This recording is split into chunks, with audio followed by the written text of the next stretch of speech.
예수님 때문에 내가 복 있는 인생이라는 것을 믿으십니까? 우리는 내가 누구인 줄을 알고 사는 인생이어야 합니다. 이걸 놓쳐요. 가끔 질문하셔야 돼. 나 누구지? 특히 하나님 앞에서 내가 누군가? 하나님과의 관계 속에서, 예수님과의 관계 속에서 내가 누군가? 내 정체성에 대한 인식이 정확해야 인생을 바르게 갈 수가 있습니다. 저는 우리 성도들이 늘 자기 정체성을 잃어버리지 않고 가끔 스스로에게 내가 누군가, 하나님과의 관계 속에서 내가 누군가 질문하면서 믿음으로 승리하는 성도이기를 바랍니다.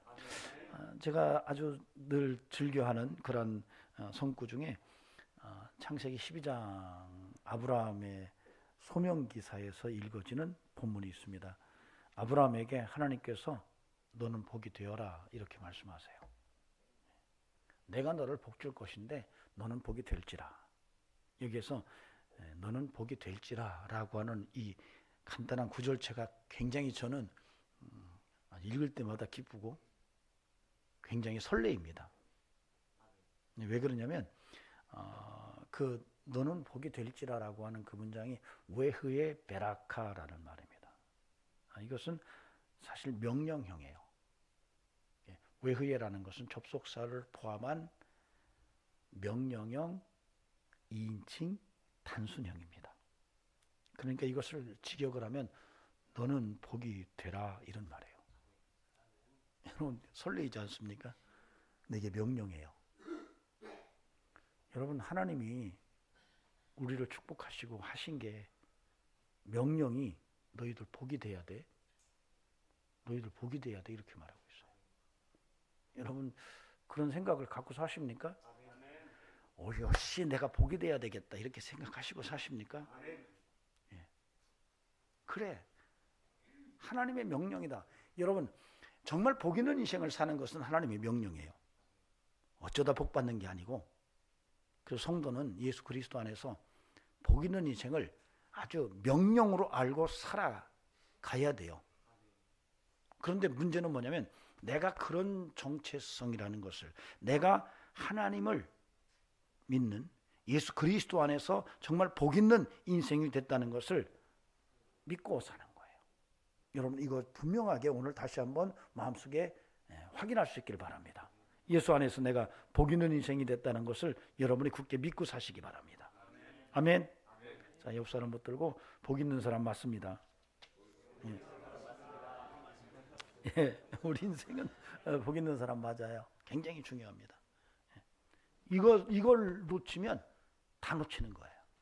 하나님은 여러분을 축복의 인생으로 이끌어내시려고 작정하신 분이십니다. 문제는 미꾸라지처럼 자꾸 도망가는 것이 문제지 하나님께로 돌아오는 순간에 희망이 싹 틉니다. 오늘 그런 얘기 한번 해보고 싶어요. 하나님께로 돌아오는 것이 희망이구나라고 하는 얘기를 함께 나누고 싶어요. 오늘 사사기 13장 1절에서 7절을 통해서 하나님께 돌아오는 것이 희망의 시작이라는 것에 대해서 함께 들여다보는 시간을 갖도록 하겠습니다. 혹시 나시린이라는 그런 용어를 들어보신 적이 있습니까?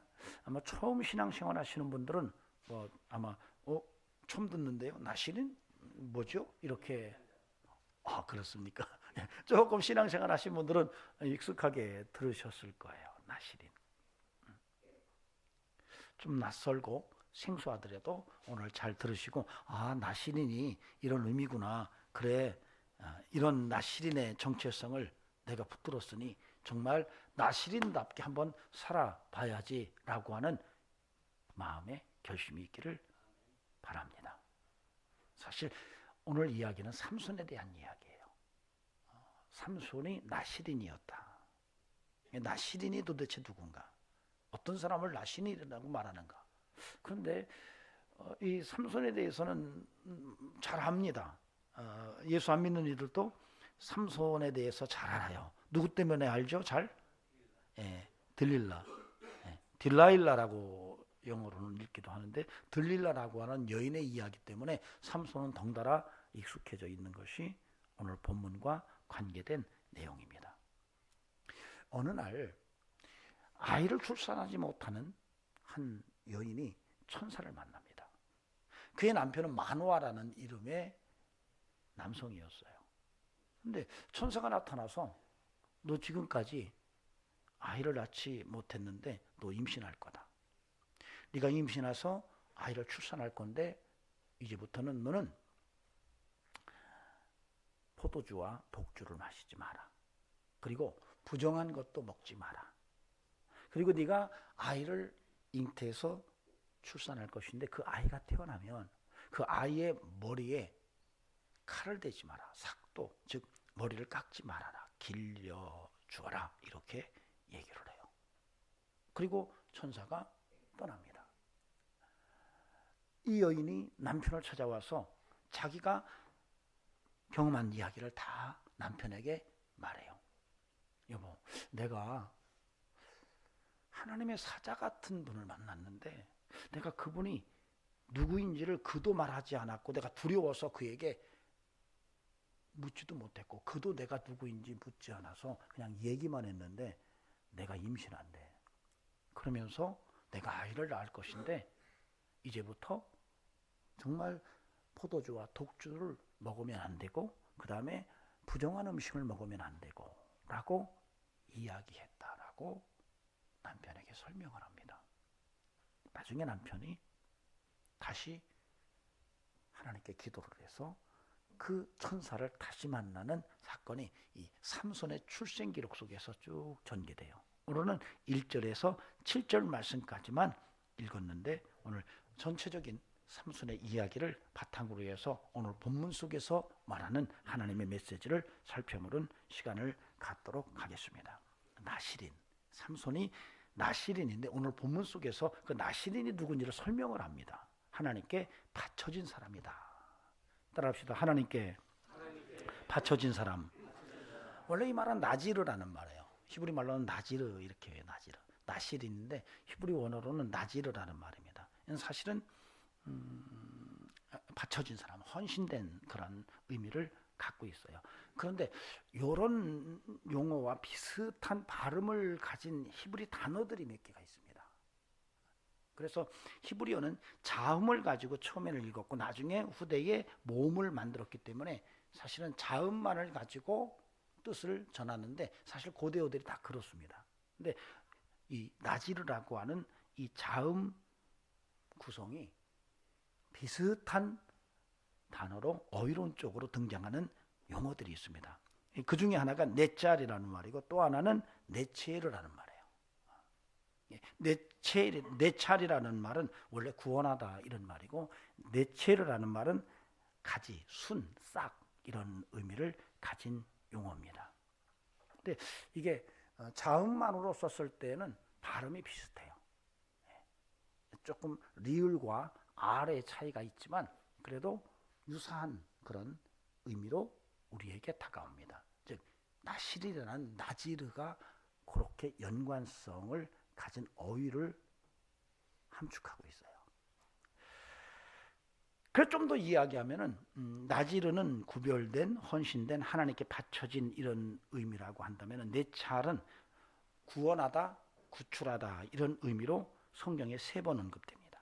그 다음에 네체르는 새싹이라는 의미로 사실 상징적으로 자손이나 어떤 가지, 새싹, 순 이런 의미로 쓰여져요. 특히 예수님이 가지에서 예고되는 상징성으로 표현된 것이 바로 이 네체르라고 하는 용어에서 드러납니다.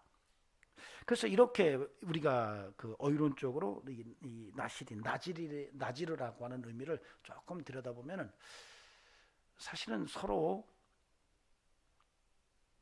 의미에 있어서 이것을 하나의 의미로 묶을 수는 없어요.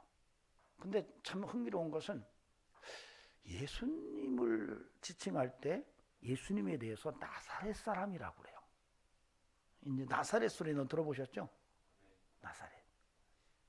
근데 마태복음 1장에서 이 예수님에 대해서 설명을 할 때 이렇게 썼어요. 23절에서 마태복음 2장 23절에서 나사렛이라는 동네에 가서 사니 이는 선지자로 하신 말씀에 나사렛 사람이라 칭하리라 하심을 이루려 합니다.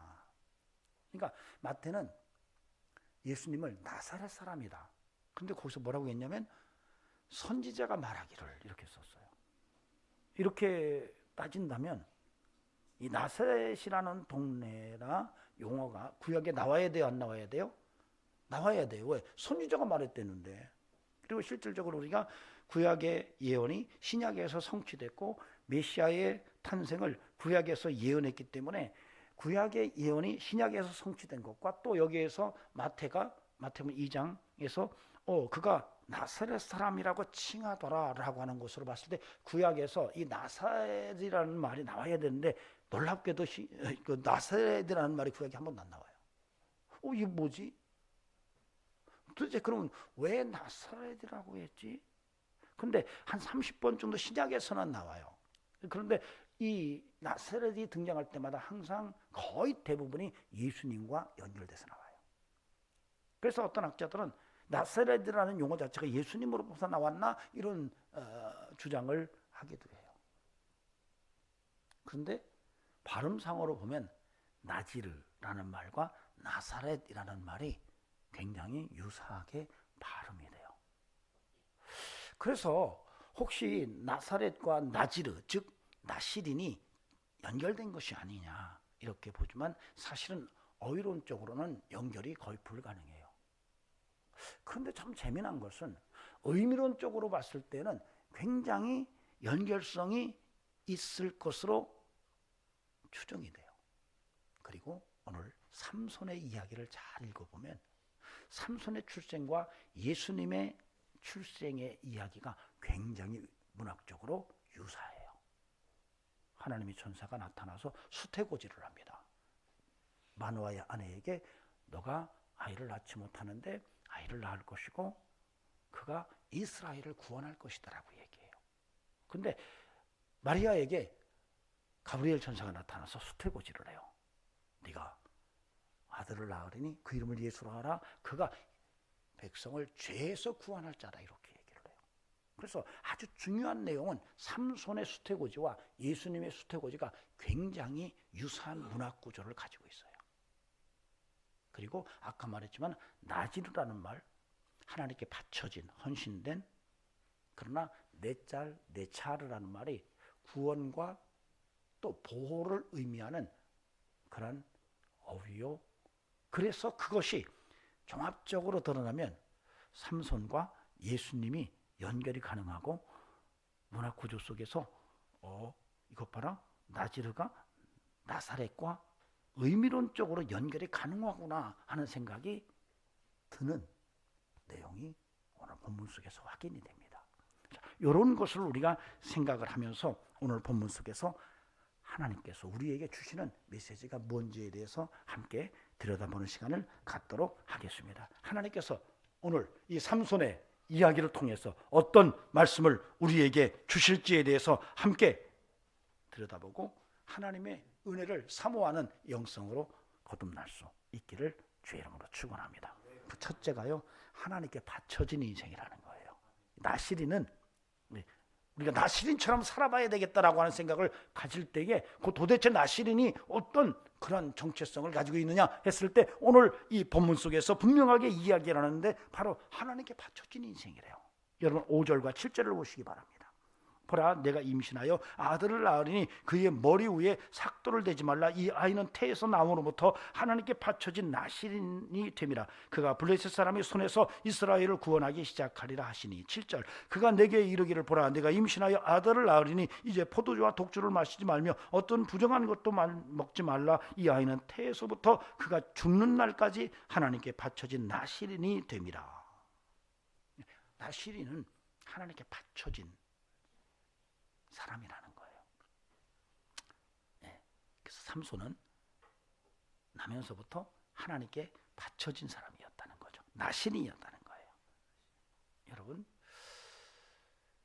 삼손이 하나님께 바쳐진 인생이었는데 오늘 말씀해 보니까 그 인생이 죽을 때까지 이어졌다라고 본문에서 기록해 놓았습니다. 그런데 우리가 예수님의 생애를 이렇게 들여다보면 예수님도 나사렛 예수라 할 때에 나지르와 의미론적으로 연계성이 가능하다고 봤을 때 예수님의 인생도 하나님께 바쳐진 인생이거든요.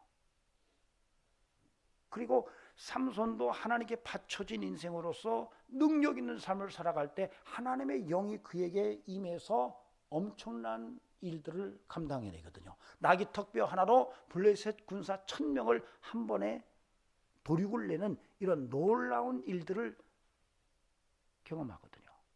그런데 예수님의 생애도 보면은 끊임없이 예수님은 성령의 역사 속에서 생애를 살아내거든요. 그리고 더 나아가서는 초대교회 공동체를 보면은 그 초대교회 공동체가 성령의 은혜 속에서 능력의 삶을 드러내고, 그리고 오늘 저와 여러분도 성령을 쫓아 성령의 은혜 가운데 거할 때에 우리에게 삼손이 나귀 턱뼈 하나로 1000명의 블레셋을 도륙낸 것 같은 능력이 가능하다는 것이 우리가 성경의 이야기 속에서 설명이 가능하다는 거예요. 자, 이렇게 봤을 때에 우리의 인생이 오늘 나시린처럼 살아보기라고 한다면 그런 인생 속에서 우리가 어떤 삶의 정체성을 가지고 믿음의 삶을 살아가야 하느냐 하고 물었을 때에 그것은 바로 하나님께 바쳐진 인생이라는 사실이에요.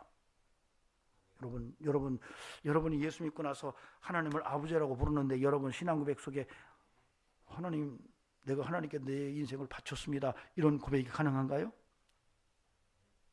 네, 여러분 이거 고백이 가능해야 돼요. 여러분이 스스로가 예수님을 믿고 하나님을 아버지라고 부를 때에 여러분 정말 인격적으로 예수 그리스도를 구주로 영접하고 정말 정확하게 하나님을 아버지라고 아멘하고 받아들일 때에 놀라운 변화가 나타나는데 그 변화 중에 가장 강력한 큰 변화가 뭐냐면 내 인생이 하나님께 바쳐진다는 거예요. 하나님, 나 하나님께 내 인생 드릴게요. 내 인생 내게 아니었어요.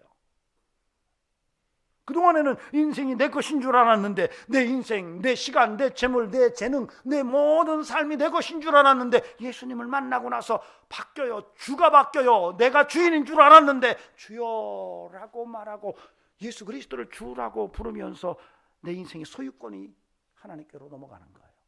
이걸 청지기 인생이라고 말합니다. 즉 이 말은 뭐냐면 바로 바쳐진 인생이라는 거죠. 오늘날 그리스도인들은 예수 그리스도 안에서 하나님께 바쳐진 헌신된 인생이라는 사실을 오늘 우리가 영적으로 경험할 때 오늘 삼손이 나시린이라고 말하는 것은 오늘 우리에게도 동일하게 적용이 가능하다는 것입니다. 여러분, 저는 부탁드립니다. 저와 여러분의 삶이 앞으로 끊임없이 그래 내가 나시린이구나, 그래 정말로 하나님께 바쳐진 인생이구나, 이런 사실을 분명히 깨닫고 인생을 살아가면서 하나님께 바쳐진 인생다운 삶을 살아내는 이런 믿음의 역사가 함께 할 수 있기를 바랍니다. 영국의 한 시골 교회에서 아프리카 선교를 위해서 예배를 드리는데, 예배 중에 한 어린아이가 헌금 시간에 아프리카 선교를 위해서 헌금을 하는 헌금 시간에 헌금 바구니 위에 털썩 주저앉더래요. 그러니까 교인들이 막 난리가 난 거예요. 어떻게 고기를 낳느냐 그랬더니 이 아이가 하는 말이, 저는 드릴 돈이 없어서 제 몸을 하나님께 드립니다. 그러면 그 나중에 커서 아프리카로 떠납니다. 그리고 아프리카를 복음화시키는 데에 가장 큰 영향력을 미쳐요. 리빙스턴입니다. 헌금통 위에 자신의 삶을 올려놓았던 리빙스턴이 아프리카를 위해서 평생 헌신을 합니다. 하나님께 바쳐진 인생을 살아요. 여러분의 인생이 여러분의 것이라고 여러분 마음대로 여러분의 인생을 사용한다면, 그래서 하나님 볼 때 너는 내게 바쳐진 인생이 아니야 라고 말한다면 여러분 그 인생이 얼마나 축복의 인생일까요? 그러나 여러분 리빙스턴처럼 정말로 내 인생이 하나님께 바쳐진 인생이기 때문에 하나님의 뜻에 따라서 내 인생을 정말로 십자가 위에 올려놓고 믿음으로 산 인생이라고 한다면 하나님 앞에서 사람 앞에서 잘했다 칭찬 듣는 인생이 가능하지 않겠냐라고 하는 것이죠. 여러분은 어떻습니까? 하나님께 바쳐진 인생으로 살아가십니까? 어쩌면 저와 여러분은 현대판 나시린이에요. 여러분 인생 소홀히 살지 않기를 바랍니다. 그냥 대충 살지 않기를 바랍니다. 여러분, 여러분의 인생은 하나님께 바쳐진 인생이에요. 하나님 거예요. 하나님의 소유된 자예요. 여러분이 놀라운 진리를 깨닫고 여러분의 정체성을 확인하고 여러분의 삶의 현장 속에서 바쳐진 자다운 인생을 살아내는 이런 영성이 필요하다는 것입니다. 늘 잊지 마시기 바랍니다. 여러분, 굉장히 귀한 존재입니다. 우리가 어떤 존경하는 분에게 뭔가 선물을 하려고 할 때 아무거나 하지 않습니다. 하나님께서 여러분을 받으실 때 여러분이 하나님이 받을 만한 실체가 됐기 때문에 받으신 게 아니에요. 예수 그리스도의 보혈로 덮었기 때문에 하나님께서 여러분을 받으신 거예요. 여러분을 통해서 하나님께서 영광 받기를 원하세요. 예수 안에서 여러분이 하나님께 바쳐졌고 그 바쳐진 인생이 하나님께서 영광 받으시는 그런 의의 병기로 쓰시려고 오늘도 여러분을 들여다보고 여러분을 정말 기대감을 가지고 하나님께서 바라보고 계시다는 사실을 알아야 돼요. 부탁드립니다. 내 인생 하나님께 바쳐졌구나.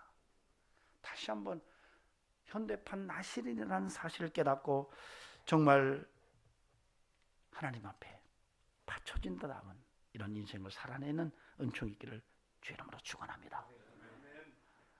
다음으로 우리가 생각할 것은 4절과 5절, 7절에서 나오는 구별됨이에요. 나실인에 대해서 이야기를 하는데 나실인의 구별됨을 말하고 있습니다. 4절, 5절, 7절을 보면 그러므로 너는 삼가 포도주를 마시지 말며 또 어떤 부정한 것도 먹지 말지니라. 보라, 내가 임신하여 아들을 낳으리니 그의 머리 위에 삭도를 대지 말라. 이 아이는 태에서 나온 후부터 하나님께 바쳐진 나실인이 됨이라. 그가 블레셋 사람의 손에서 이스라엘을 구원하기 시작하리라. 7절, 그가 내게 이르기를 보라, 내가 임신하여 아들을 낳으리니 이제 포도주와 독주를 마시지 말며 어떤 부정한 것도 먹지 말라. 이 아이는 태에서부터 죽는 날까지 하나님께 바쳐진 나실인이 됨이라 하더이다 하니라. 나실인이라고 말하면서 천사가 그 나실인에 대한 규례를 이야기하는 거예요. 사실은 천사가 마노아의 아내에게 찾아와서 너 이제 임신할 건데 너 임신하면 너 구별되는 거야. 그렇다면 너는 반드시 포도주와 독주를 금하고 부정한 것을 금하고 그리고 네가 낳을 아이가 태어나거들랑 머리에 삭도를 대지 말라. 이런 얘기예요. 요 세 가지가 사실은 둘은 마노아의 아내에게 얘기했고 하나는 태어날 아이를 향한 얘기예요. 근데 요 세 가지가 사실은 이미 오경 속에서 민수기 6장 속에 나실인의 규례 속에 그들이 지켜야 될 그러한 삶의 모습으로 언급되어져요. 그러니까 나실인이 된다면 어떤 걸 조심해야 되느냐? 포도주와 독주, 포도와 관계된 것들을 금하고 부정한 것을 접촉하지 않고 그 다음에 머리에 삭도, 즉 머리를 자르지 않는 이런 규례를 정하세요. 근데 그 정하는 이유를 설명을 해놨어요. 여러분 민수기 6장에서 보면은 왜 그들이 그런 규례를 정해놨는지에 대한 이야기를 6장 8절에서 뭐라고 하는 여호와께 거룩하기 위해서. 즉 이게 뭐냐면 하나님께서 나실인이라고 택하시고 그를 나실인의 정체성으로 붙드신 사람은 여호와 하나님 앞에서 거룩함의 인생을 위해서 지켜야 될 규례들을 이야기한 거예요. 즉 다시 말하면 오늘 이 나실인의 규례 세 가지는 바로 하나님 앞에서의 거룩함 때문이라는 거죠. 이게 구별성이에요. 즉 여러분이 현대판 나실인으로 정말로 하나님께 바쳐진 인생이라고 한다면 그것이 여러분의 신앙 고백으로 하나님 앞에 주여 나의 인생을 하나님이 받으셨습니다 이렇게 말하는 것으로 끝나는 게 아니라 실제로 삶의 현장 속에서 하나님의 백성 정말로 나실인답게 거룩함 하나님 앞에서의 거룩한 삶을 살아내야 한다는 이야기를 하고 있는 겁니다. 여러분 어때요? 여러분 하나님 앞에서 거룩한 인생 살아가십니까? 할렐루야. 아멘. 예, 우리 안주사님, 예, 좋습니다. 할렐루야. 예, 할렐루야. 예, 여러분, 정말로 여러분과 저의 삶 속에 이제는 거룩함의 모습이 살아있기를 간곡히 소망합니다.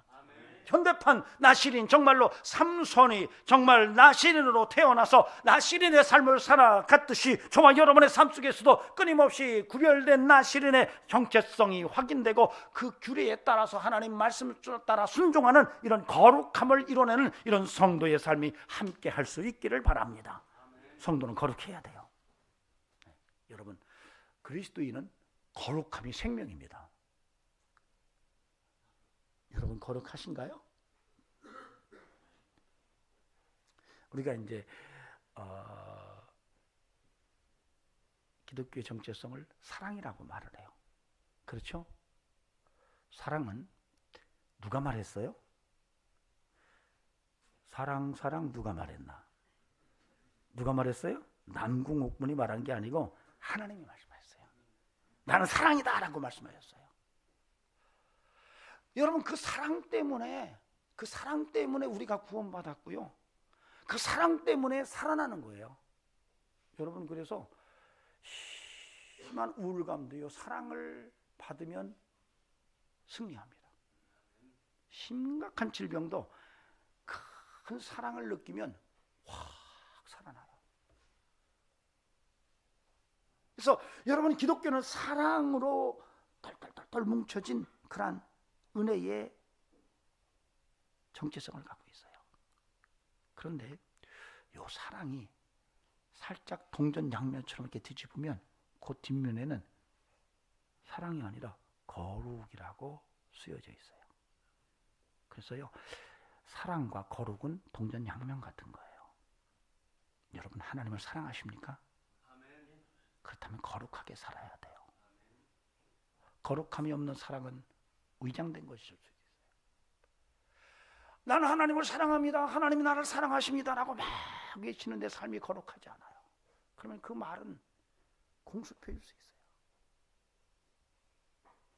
여러분, 아내를 정말 사랑하면 삶의 정절이 있는 거예요. 남편을 정말 사랑하면 삶의 정절이 있을 수밖에 없어요. 그 삶의 고귀함과 정결함이 함께하는 거예요. 하나님을 사랑한다고 말을 할 때는 그 사랑으로 끝나는 것이 아니라 삶의 거룩함이 함께 동반될 때에 그 사랑이 증명되는 거예요. 오늘 우리가 하나님께 정말로 바쳐진 인생이에요. 이 바쳐진 인생은 하나님의 사랑 때문에 우리에게 가능한 거예요. 예수 그리스도를 통해서 하나님께 바쳐진 그 놀라운 인생이 하나님 앞에서 어떻게 살아가야 하느냐라고 말했을 때에 거룩함의 삶으로 드러나야 한다는 것을 이야기하는 거예요. 구별돼야 돼요.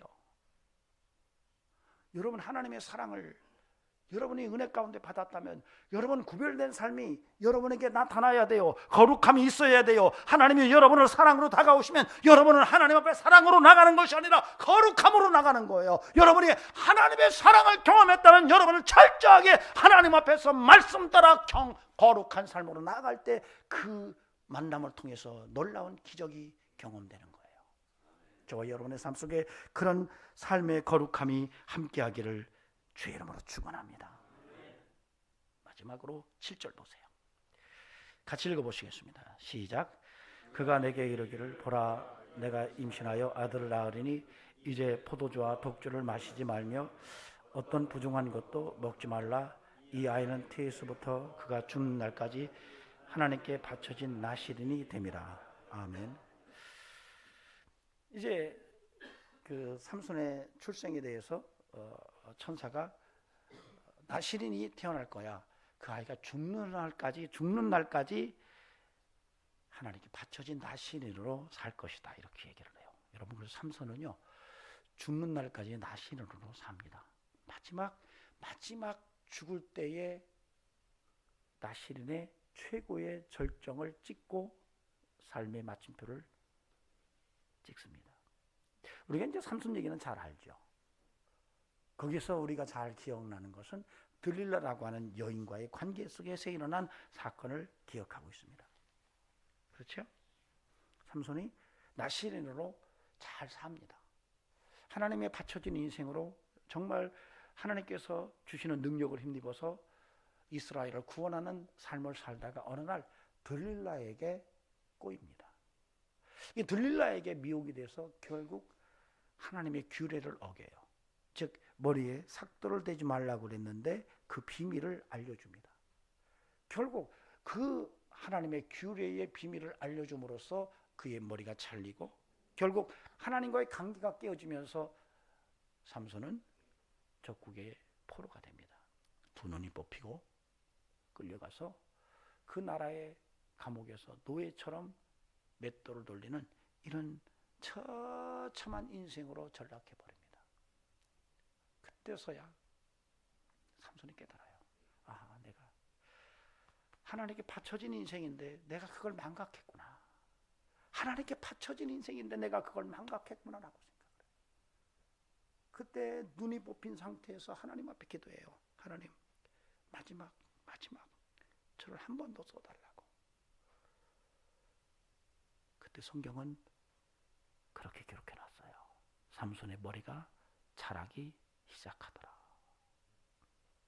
삼손의 머리가 자라기 시작하는 거예요. 삼손이 하나님께로 돌아올 때 하나님은 그의 머리카락을 자라게 하시는 거예요. 여러분 인생을 살다 보면은 들릴라에게 미혹될 수 있어요.